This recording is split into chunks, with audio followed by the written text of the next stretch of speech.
are you? Hi, how are you? I'm great. I'm doing great. My chonky boy got a new haircut because that's what I call Godzilla. And I love that Kong, has a new arm and he's feeling himself.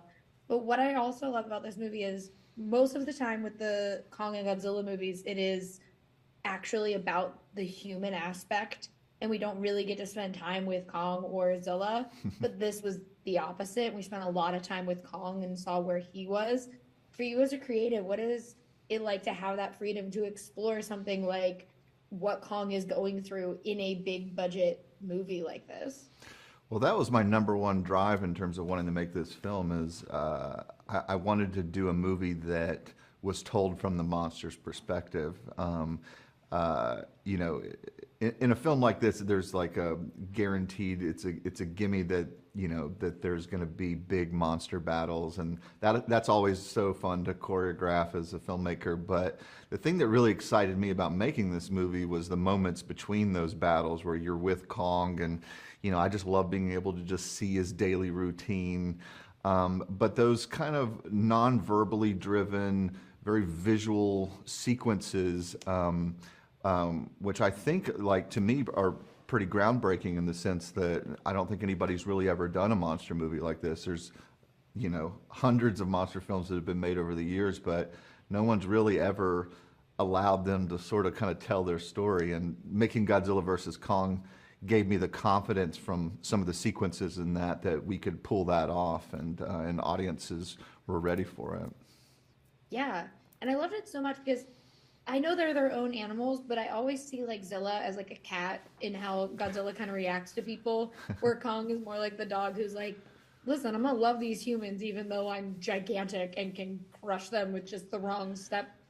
And I really loved how this movie somehow made a cat and a dog become friends with each other, and have to work with one another. Well, it's For, it's it's funny that you mentioned that though, because you're closer to something than maybe you even know, which is um, Yamazaki, the director of Godzilla Minus One, and I both apparently take a lot of inspiration from our cats for Godzilla in particular. I mean, there's a sequence in this film where Godzilla's curled up in the Roman Colosseum, and that was directly based on my cat sleeping in her cat nest, curled up with her tail sticking out, and I was like, so. mine's back there currently doing that. He's sitting on the floor with a towel, and I was like, She could be the next Godzilla inspiration.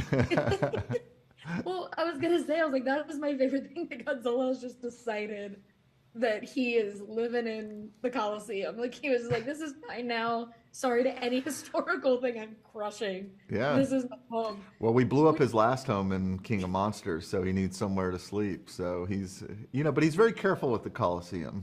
Like if you look at it, he's not really taking it down too hard. So. And I love it. But for our last quick question, what I also love is like you have this crew in this one because in the other movie, Rebecca or Eileen and Benny are not friends, or Bernie are not friends. Hmm. They're separate. You don't really get to see them. And in this one, they're all friends. Now they have Trapper, and it's a whole little crew. For you, what is the fun of getting to have that crew now as the humans instead of having these kind of separate stories? Well, I mean, that was actually one of my goals from the beginning. Was I wanted there to be two stories again in this film, but I wanted it to be, basically the monster story and the human story, and I wanted their story, the plots of each one to sort of mirror each other. What Gia's going through in terms of looking for the lost Iwi in Hollow Earth is very similar to what Kong's going through at the same time. So these stories are simplified in kind of a mirror image of each other. And working with this cast was like a dream come true. I've never had such a great group of people that just immediately got along. I've worked with Dan Stevens and both Brian and Rebecca on the last movie, and Kaylee.